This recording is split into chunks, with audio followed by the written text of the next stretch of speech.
Allahumma salli ala Sayyidina Muhammad.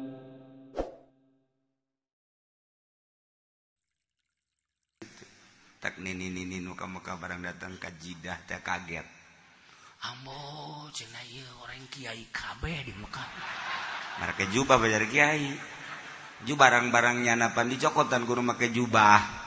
Insyaallah kiai ulah ngarepotkeun sakieu teh. Wios ku abdi bae atuh. Urang Yaman pagawe. Kada make jubah bajar kiai tuh ya. Aju ngomong Arab, Ya Allah maraca Quran kabeh. Indonesia. Nah iya kebenaran suasana berbeda ayeuna. Malam Rabu sim kuring di nelpon jeung Habib Lutfi nelpon ka Pak Haji Agus. Cenah arek aya Habib Ahmad bin Hasan Al-Habsyi urang Jeddah Saudi Arabia. Seorang sufi ahli ibadah nyana ka Indonesia hayang kapanggih jeung sababaraha kiai tilu, hiji di Jawa Timur, dua Jawa Tengah termasuk Habib Lutfi, hiji hayang ka dieu. Telepon terus kula ngobrol jeung Habib Lutfi di telepon, nah ieu minggu rek ka dieu mun aya waktu. Habib Lutfi nganter tapi lantaran meureun waktu nyana hadir rohna doang. Nyana bisa hadir roh ente mah mal bisa. Jadi nyana mantau terus ka dieu selama Habib Ahmad di Indonesia nyana mengikuti mengiringi ka mana bae. Mantak nyahun di mana kumaha nyahun. Kos gitulah. Terus kula malam Rebo mantas kitu di daun teh ya kitu wakilah gunting pita masjid. Ju balik ka imah istirahat karak deuk ngedeng doang eta ieu telepon. Begitu telepon langsung salam nyana. Gimana katanya itu masjidnya? Nu ngabejaan.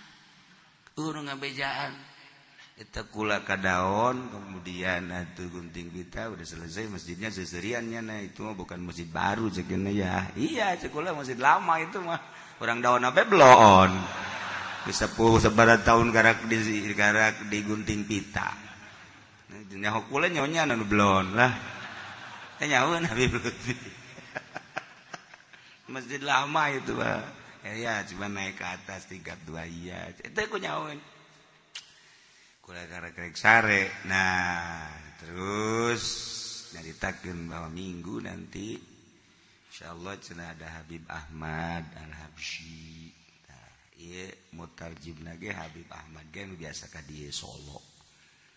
Nah, iyalah urang teu bisa kapanggih di Jeddah mah hese kapanggih jeung nyana di Arab mah hese. Enggak tapi ternyata ieu ka dieu hayangeun. Masyaallah. Tah mantak sakangjing Nabi kudu cinta ke Arab. Cek sahabat nah kudaon ke ya Rasulullah ana minal Arab. Atuh kula ti Arab cinta ka kula berarti kudu cinta ke Arab. Jalain di Cikupa kalau dilahirkeun. Lain tah Muhammad Cikupa mah lain deui tah mah. Satpam Muhammad Cikupa mah. Aya bojong tukang sapatu. Muhammad kere ngaranna mah. Malah didinya mah tukang lauk Muhammad teh tah. Salah tuh ngaran-ngaran Muhammad. Ke di akhirat pan diheulakeun ka surga. Muhammad surga. Weuh mantep wah bunga. Cek malaikat pan ieu Muhammad lo Muhammad. Barang diteliti nu satpam nu dagang sapatu teh jujur, dagang lauk nipu. Ieu mah balik deui di nerakakeun.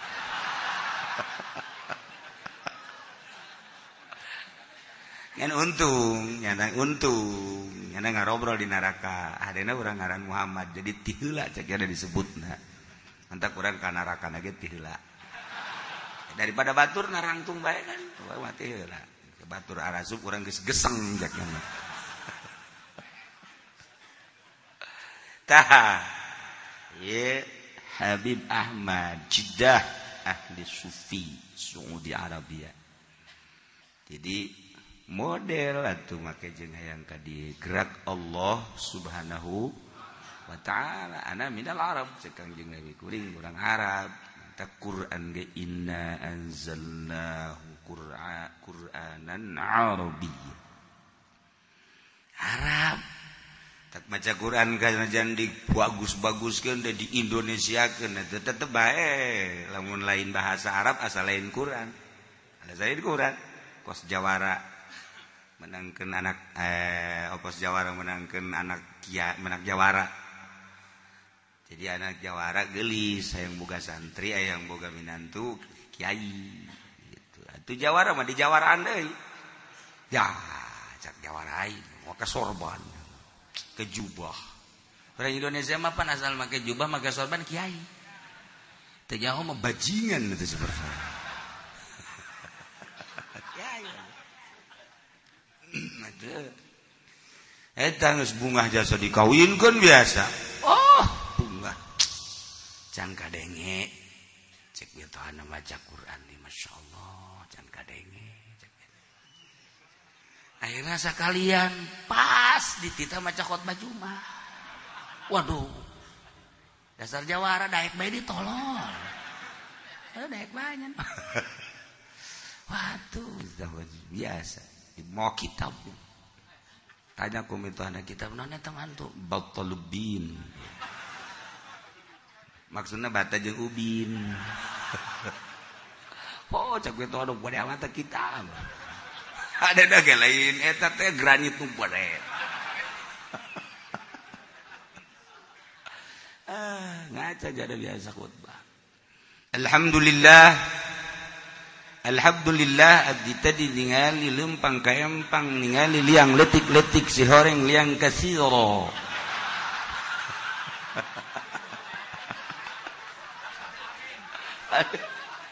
Tapi jelema oh bener hebat gitu. Ngelieu ke sisi gigir empang si horeng aya kekerepekan horeng lauk betoko. Langsung diturunkeun. Ya Allah, atuh lain kiai mah kanyahoan bae. Kajen kuku make lain kiai mah kanyahoan bae. Kos urang make baju polisi, lain polisi atuh kanyahoan bae. Niu priwit emang teu belajar. Niu priwit atuh polisi tret. Udah nggak kaget. Tapi coba ke nupu polisian, niu priwit, trit. Sakumaha hitut jin. Beda tuh. Polisi masih etik, trit. Waduh, urang geus burikak bulu. Atuh priwit da kita sambarangan. Coba nupu polisian, trit. Aya carana. Lain deui. Tetep kayahoan bae. Mantak nulain kiai kikiaian kanyawan, nulain abrian kanyawan, sandajan dicukur cepak tetap kanyawan. Nulain polisi pupolisian kanyawan wae. Dijauh gede urang julung mah pakai pakaian abri. Tapi leumpang nase. Isi asli lain sih. Nah, kan ai abri balain gitu. Brek. Dajak orang, kapan Pak? Siap. Polisi, abri, begitu gitu. Tenyahonan naon siap, siap. Nulain abri atuh, siap. Teu kajawa oh lain, budak lain abri kos kieu. Nulain santri sasantrian tetep kajawan, nu leuwih parah, nulain wali walian. Sejuta kali khokharikan lain melain. Ngan kanyahoanana ku ahli deui. Mentak loba abri ditangkep. Oh, abri ditangkep oreganan gadungan. Polisi ditangkep gadungan. Sarua wali ge ditangkep wali gadungan. Sarua. Nah, nu mantak ngaranan garong ngaranan qoti tariq limtinain las min suliki tariq lantaran katahan manusia tina ngalaksanakeun lempang di jalan mandegnya na seakan katahan khaufan minhu sieun ka jelema anu ngahalangan di jalan kotitori nyaho di dinya aya garong di pengkolan malundur jelema nyaho tu ditanjakan teh aya garong malundur jelema urang naik motor wah ditu aya polisi mundur tapi lain garong besi dianggap polisi garong lah dawan Allah dina Al-Quran innama jazaa'ul ladzina yuharibuna Allah wa rasulah wa yas'auna fil ardi fasada saya lian babales jelema nu merangan Allah jeung Rasulna wa yas'auna jeung lalempang di muka bumi fasadan ngalaksanakeun karusakan ngagarong nahan-nahan kelangsungan jelema lewat tuh lumantak tipe-tipe pamalingan tekan loba tapi nu dimaksud di dieu mah garong kos kumaha tah garong sebab aya copet lain garong aya pamalingan lain garong aya deui gasir lain garong gasir ngagasir nah aya deui begal tah begal ieu begal ieu karana begal garong aku copet bahkan teu kanyawan copet mah di kerumunan orang banyak teu nyaho di Jakarta air ramean di Jakarta teh hari raya Jakarta teh anu ngara tuh nyahoan ini osok mah nya nu osok mah tololnya sakitu geus kolot nyahoan manukna nya PRJ pekan raya Jakarta. Wow, rame nyawa aduh. Aing leungit dompet ceuk tadi keur sesedekan teh copet. Nu malingna kana copet. Atawa di Pondok Gede baheula mah urang dek ngajemput jamaah haji kan urang kusono. Bunga seri ternyata awewe nu leungit geula. Nu leungit dompet, copet mah kitu mah. Teu kanyawan, set lompat. Copet. Teu kudu di Pondok Gede ku ari mah di Ali Istiqlaliyah. Nah, dek berangkat haji, Masya Allah bunganya natet ternyata sarua aya nu leungit gelang, aya anu leungit dompet, copet. Haol mah pandeu zikir. Zikir copet milu zikir copet. Copet milu zikir ya zikir ya nyopet. Namun ditanya, kunaon siapa? Atuh kula zikir, eta nyopet, eta mah pekerjaan cakna. Beda tuh waktu nyopet mah pakasaban. Di mana bae kesempatan. Jumat tetep bae nyopet bae nya mah. Masya Allah, eta copet. Set latihanana mah kasih nangka. Itu si kinangka diasupkeun ka gelas caian tah lamun geus bisa set beunang eta geus lulus jadi copet.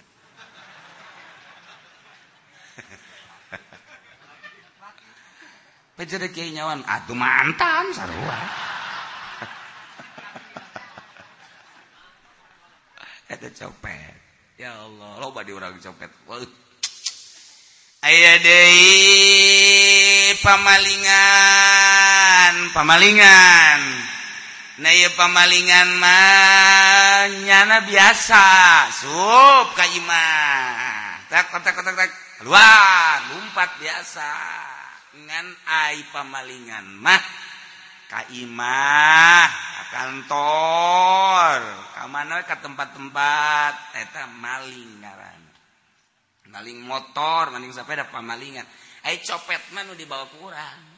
Copet mah set kadang-kadang jeung baturna tuh nya bapan saeutikan tapi oyang jelema eta keur nyopet eta nyopet matak di majelis ge beusi goyang ka dia goyang sarua eta ge copet aya pamalingan aya gasir mah imah di bolongan handapna imah baheula mah kan imah lah kayu di hadapna paling deureunana batu paling jago baheula mah batu bangkong nah digali asal dikaluarkeun baturna teh pan bolong ka ditu nah eta ngagasir ngaranna sir gobang gosir baheula mah eta jero beda-beda teh aya deui begal handapeun garong begal mah lamun urang naik motor trek eta begal ngaran jelema da tiluan opatan na begal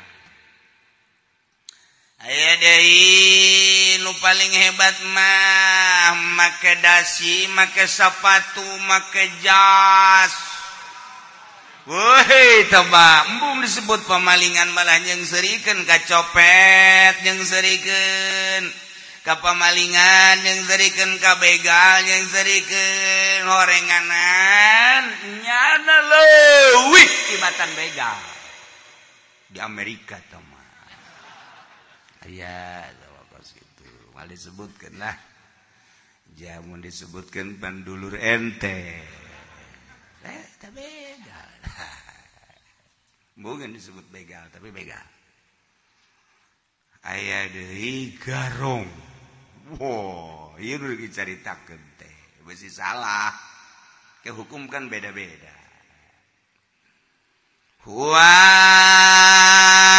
garong teh muslimun jelema muslim.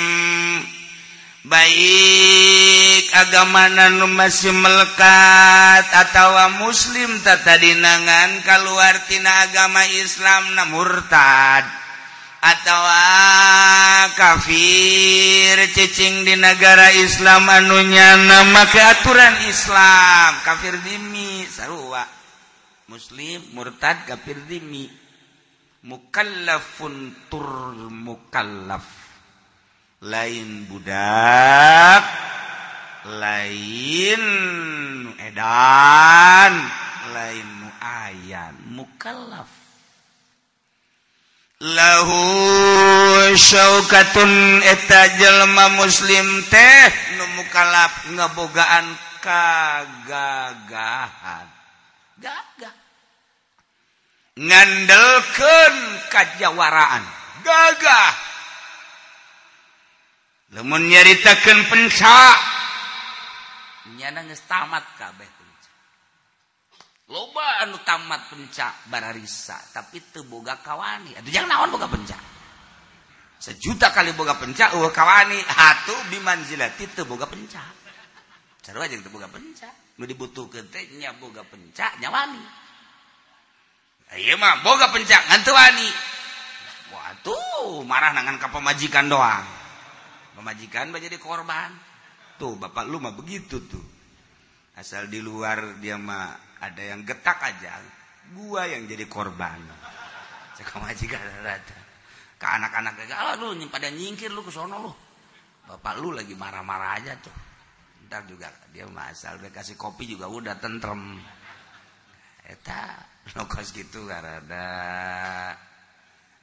jawara kandang. Kadang-kadang wani ngan di imahna doang. Mun di imahna awas tuh ka anak. Minggir lu ka incu. Yo tuh anak jeung incu batu di jawaraan. Tah ieu jawara. Jago. Gelut da jago. Golok ke golok lah. Sebelum dicoba sama gua sama lu dulu. Ya, nih, itu jagoan ngaranna tuh. Tiba alik atuh geus kitu. Geus dikieu-kieu bae golok. Tuh, lu lihat ya. Tuh. Horeng tukangna di kitu. aya jelema bisa gitu-gitu kan eta tuh tukang nggak ngalah gak incu da ieu jago beneran lahu syaukat masyaallah teu kudu gelut asal ngadenge ngaranna bae ge jelema sieun eta jawara ai kudu gelut keneh mah lain jawara tuh kos itu berarti aya keneh nu ngalengkah jawara mengadenge sorana bae batur ih teu sanggup ayo kasih eta asal geus nagog bae jelema nyana di sisi jalan geus teu saranggu berarti geus bener-bener gagah jasa lahu syaukat ngabogaan komplotan nyana biasa anak buah ai bos mah biasa tuh jelema di kamna kieu bae ngaroko surutu mata beureum muncilak kumis geus nutupan bibir geus teu kadoa wah janggot biasa jawara wakos gitu wah cambang jadi neuneu beungeut da bage urang geus teu sanggup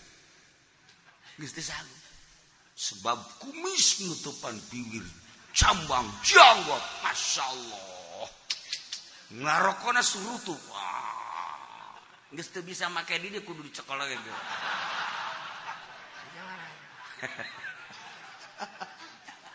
gagah eta kos itu beneran ieu mah ya jawara barang dideuleuh ku urang eueuh kumisan eueuh janggotan ye cemen nih mah tuh resep neuleuh jawara gagah tapi eueuh janggotan eueuh kumisan bohong teh mah kos itu mah jawara mah tetep kudu kumisan kudu cambangan kudu janggotan jadi urang neuleuh beungeut da bae gua bener ieu mah jawara kuajeun di gua gagah ge tapi eueuh cambangan eueuh kumisan eueuh janggotan gulang buaharna bade ge tetep teh sieun tetep mawaan tah kos kitu teh mawaan si lamun lain lamun teu kateurehan mah teu kateurehan kajawaraan mah dilengkahan wae ku batu tapi lamun geus kateurehan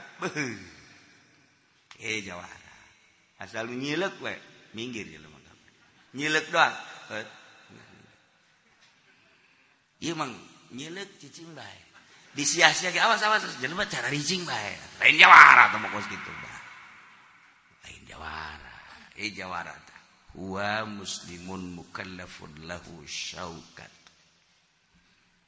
la mukhtalisuna laina nu osok nyebrot maling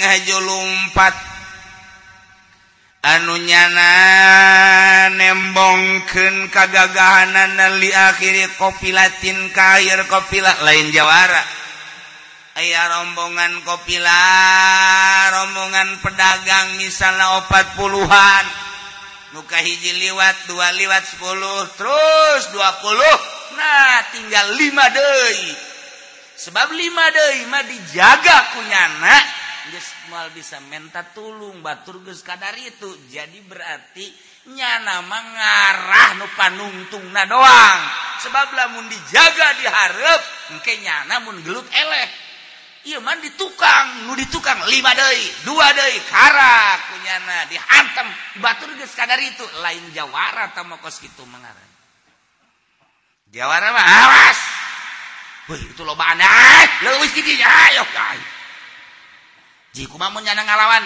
indet sia ka itu serangan aing mah aing lamun aing menang bener aing asli lamun aing eleh ngaran aing abadikeun Gusti kan kos kitu amat aing biasana tilok menang nu geus aing ge osok eleh bae mun dulu teh mah jawara asli tuh jeung kudu boga kamonesan atuh jawara mantak dipake kasieun ge lain sakadar penca aya kadal ngagerebeg lain tawa kos kitu bae jawara berkat tawa kos kitu kemudian aya kadal ngagerebeg teu nganggap incuna ge teu nganggap ya asli jawara asli baheula urang lamun nyaritakeun urang kulon Mandalawangi aya Ghazali Buntung. Beuh, boga kawonesan. Di urang baheula aya Kiplik. Eta teh jawara teu kudu gelut. Teu kudu gelut, asalnya geus ngahanju-hanju bae napasna.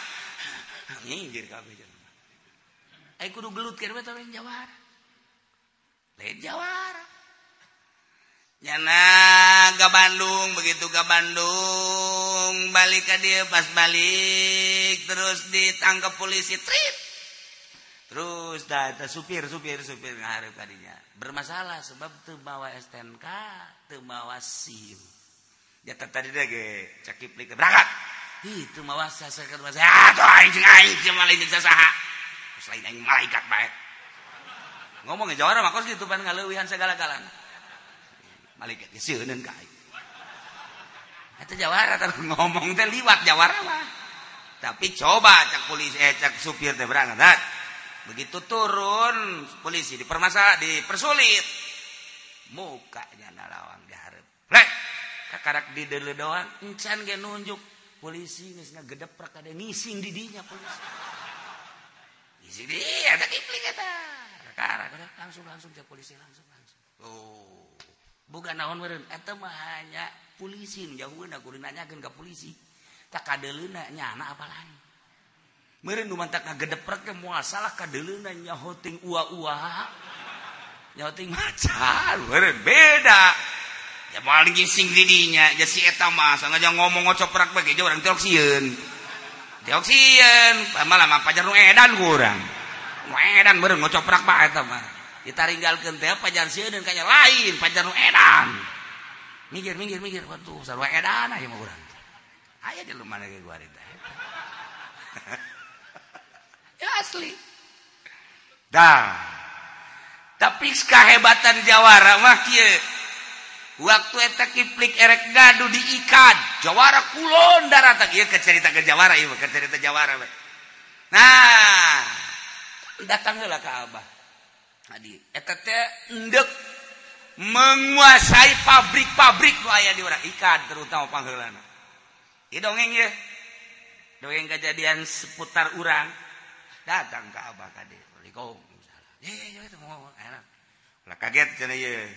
Ke urang kulon-kulon datang ngadu jeung kula. Doana kula minta cai Jawara minta cai. Dah, geus atuh ka ditu anaknya.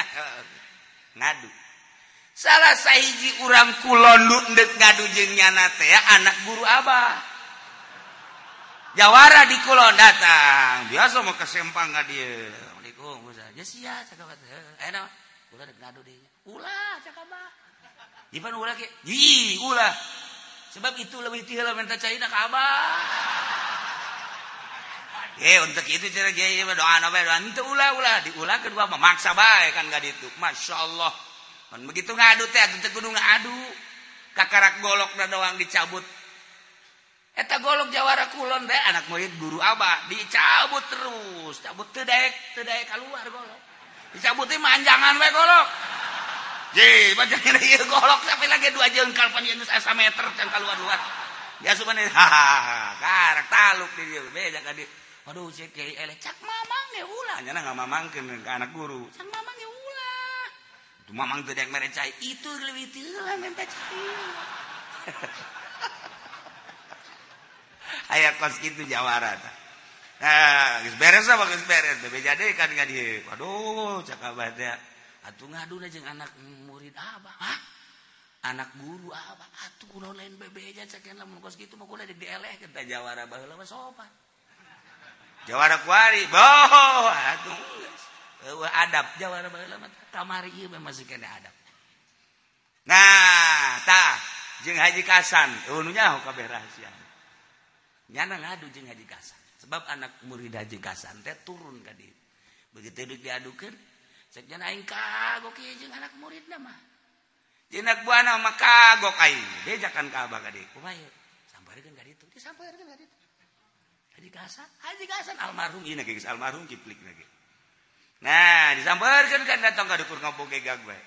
itu biasa sasalaman non pajawara mah tuh sok kituan cek dik ngadu tah golok tah urang duaan bae cek nyana urang paeh di paeh deula dinya paeh deula ulah sok ngadukeun anak buah mah nya anak buah aduh jeung raja cek nyana teh geus sasalaman kita balik deui anak buah tah jawara asli kos gitu jawara ai lain lawanan ulah dilawan ieu mah barang datang anak buah sia ku aing keur ditungguan emang aing ka bapak buah sia mah aing teu wani ieu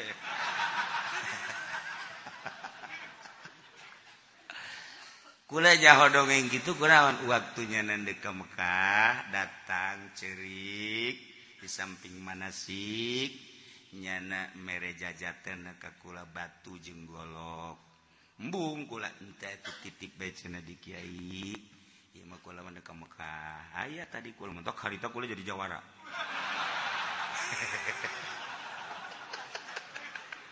didongengkeun ieu ti mana mimitina boga golok ieu ti mimiti digongeng ku nyana oh pantes atuh horeng menang tirakat segala rupa lain sambarangan balik di Mekah ngaji sanggeus ngaji terus ke belah dieuna teu daekeun ka imah panan sakali doang ngaji mah ngaji sakali doang kan teu daekeun ka imah akhirna kukula di kita ka dieu daek terus kubal maksudna kula mah nyerahkeun ieu golok jeung batu dibikeun teh mah ka kiai cekeuna kula geussan jadi jawaran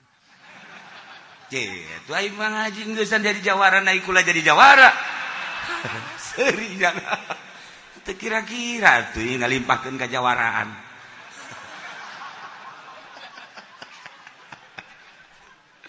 akhirnya bapak sini jeung kula eta da dibawa ngan ulah dibikeun ka anak ulah dibikeun ka saha geus amankeun kudu kumaha piceun kemudian atau kubur jeung sabaraha akhirna dipiceun geus selesai geusan bener-bener jadi jawara geussan sakadar nongkrong bae geus kula nu nyaho tobat nya teh tah jawara baheula mah kos kitu asal golokna disoren distikikeun plek malah anu kumaha eta jawara asli asal golok disoren dikempit plek geus moal aya nu bisa kumaha ieu mah golok geus tetep bae encan aya kertek-kertek gitu kan golok teh asal tak berarti geus hadir ieu mah kertek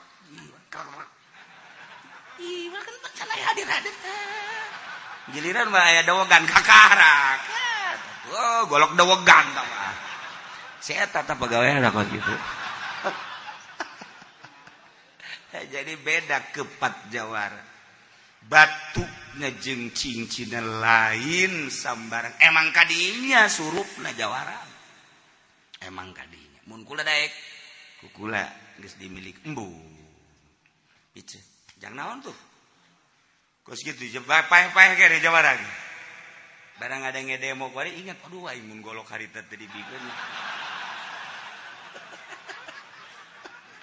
aduh dasar Masya Allah iyalah soal garong yata'arraduna li akhiri qafila ya'tamiduna al-harab anu manehanana tatagenan kana lumpat ngahajar akhir qafilah nu akhir qafilah maka ukur kunyana di samping eta nyana lumpat lain garong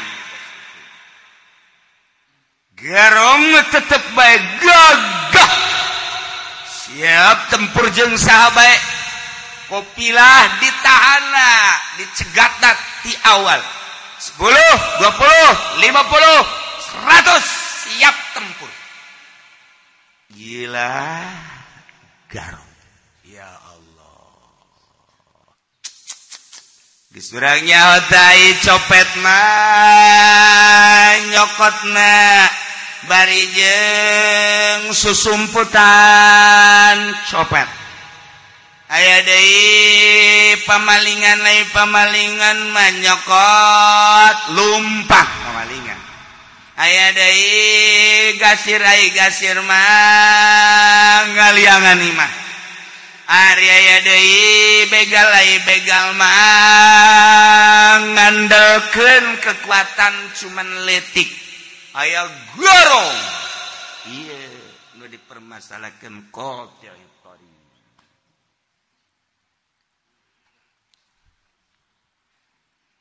walladzina yaglibuna syirmatan biquwatihim qutta'un fi haqqihim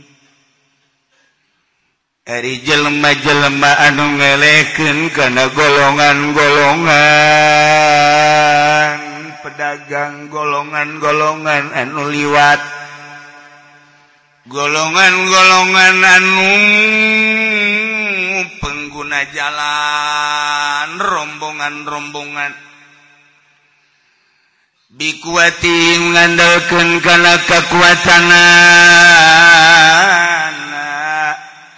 eta teh termasuk kana qutta'un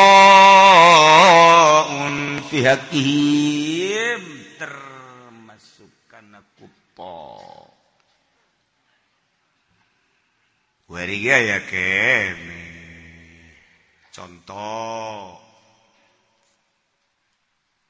model Kalampung, Palembang, Kalimantan.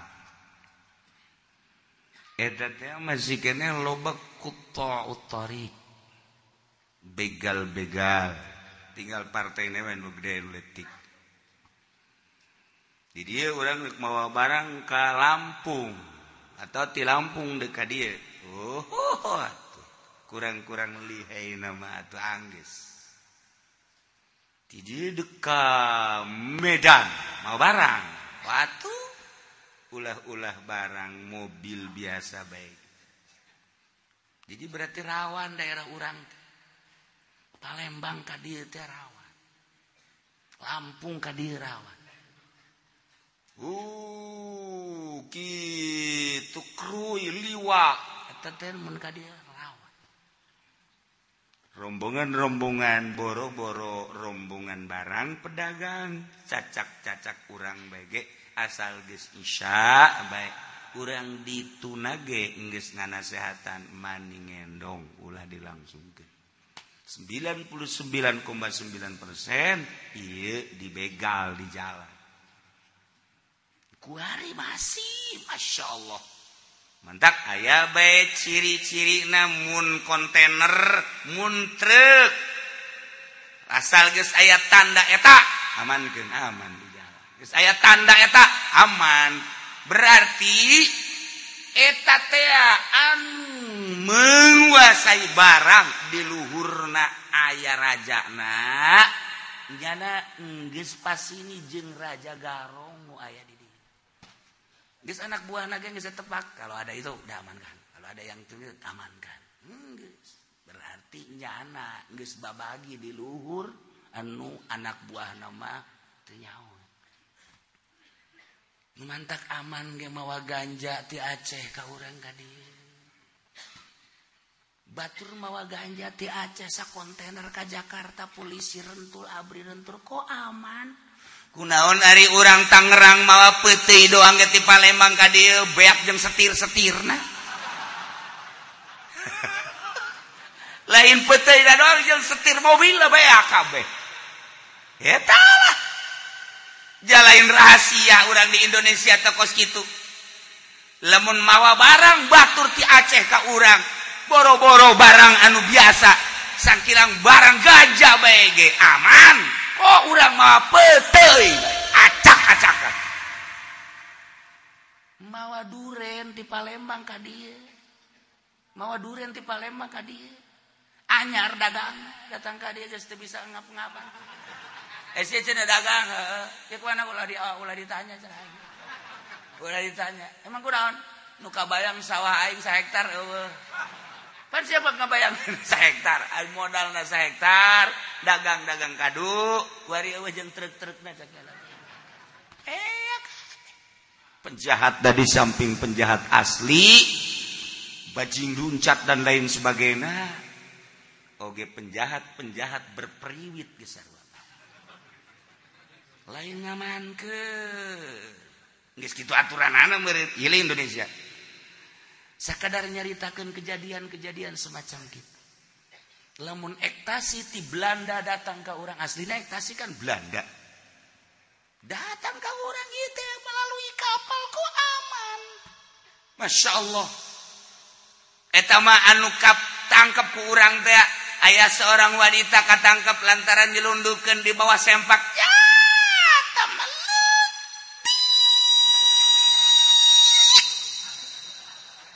letik tabal tuh kos itu sama seorang wanita kami awan mau ektasi diselapkeun di bobogaan anak gimana berenang cambutut bae kadeuleu kurang kehebatan polisi teh ya tuh do kontaineran atuh Gus ya kok cenah kiai nyaho atuh aing mah lain nyaho nanaon jak korban ektasina di Pasar Kemis Ambalaya Picung Pasar Kemis Kebon Kalapa Kendal terus kaputat korban ektasi lamun mah penyelundupna jam moal aya anu mengkonsumsi alhamdulillah gelam Ambalaya korban ektasi cuman Cilongok nu aman Masya Allah ini mah kos Mekah meureun aman di Cilongok ngan kadenge be si anu ditangkap aya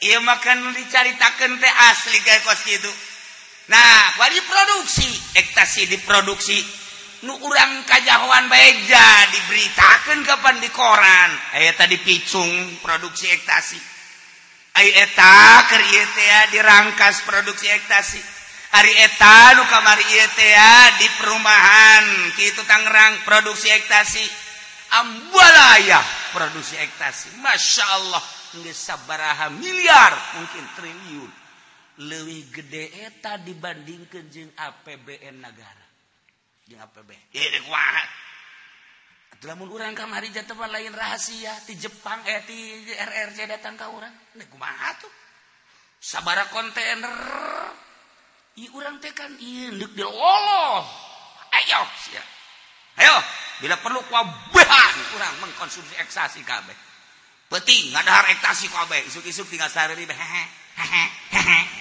hayang kos kitu meureun bangsa Indonesia naudzubillah min kok bisa kos kitu tuh polisi lagi atuh minum ektasi sarua bae cenah abri ya Alahadin sawah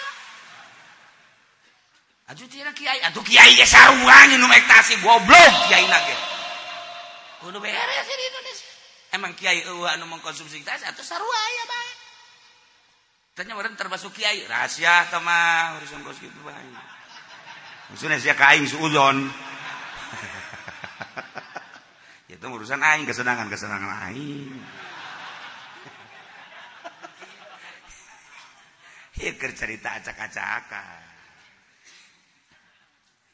kula kumaha bingung teh kula mah nu bingung mah kolotna nu anakna mabok nu bingung mah anu kokolot aju masyarakatna mabok nu bingung mah eta anu jelema rada bersih-bersih bingung kok jadi kos ieu ai kula teh kok bisa teu bingung cenah kieu mah meureun bidug sia mah ka aing nyebut bidug we Pak gerak Allah nu mawa ti Belanda ka dieu makhluk nangagerakeun Allah nu mawa ti RRC ka dieu nangagerakeun Allah nu produksi di dieu nangagerakeun Allah anu ngalangsungkeun polisi ka dieu gerak Allah anu ngararinum kabeh makhluk Allah ya tong geus dang Allah beres teh atuh kos kitu mah cenah kita mah atuh babari atuh memang babari soba siap bisa teu karena Allah kabeh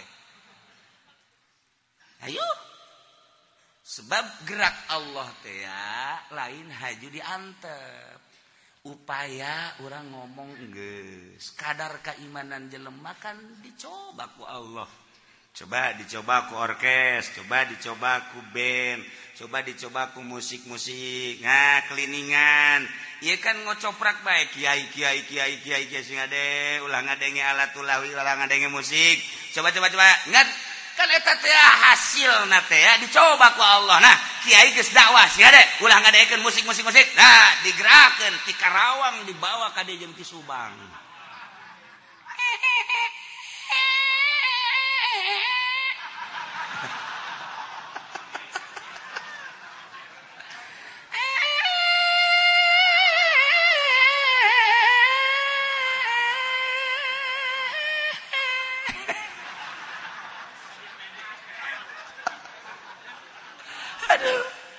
mulai.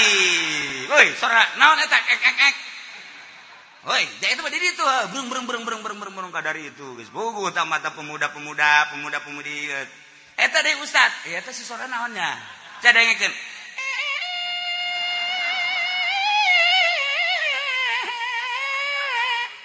Haji Pendi ka dieu lah. Ka dieu lah sakedeung. Weh, cak ustad teh jangeunaan, da datang tolol. Ustad nu kamari si gade, datang ka dinya goblok. Ditanya ke polisi, "Tad mau kemana?" "Itu ada suara apa?" "Udah tenang aja, diamanin dah sama saya." Aduh, polisi neuleuh, abri neuleuh kabeh nareuleuh. Ai kamari cenah ulah-ulahan dicobakan ku Allah. Sing ada ya, awas. Awas, ulah sok ngandelikeun orkes. Ya, haram eta teh kos kitu teh. Alatul lahwi, musik. Awas. Kadenge, itu panggung udah amat Oma, heeh. Urang biasa neuleuh di TV bae kuari mah aya, heuh. Lah tilok unggal PI urang neuleuh yuk. Aya deh kumaha coba sia. Nah, datang urang ka ditu. Masya Allah.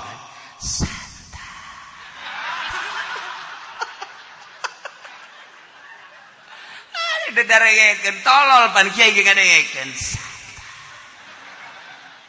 Aduh, geus teh. Taban eta kumaha deui? Dicobakan ku Allah. Hayo coba sia.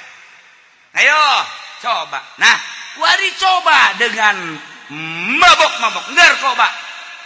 Nah, ieu narkoba. Nanggerak Allah untuk nyoba. Nah, ternyata kacoba kabeh dari berbagai lapisan. Aju kiai kumaha? Cuman ngadoa ya Allah ya Rabbi. Tah, bagian ngadoa nu hese. Untuk diri, untuk pamajikan jeung anak yakni keluarga, untuk dulur-dulur, untuk lingkungan-lingkungan supaya salamet tina mahara bahaya narkoba. Kemampuan anak kiai mangan sakadar ceramah pidato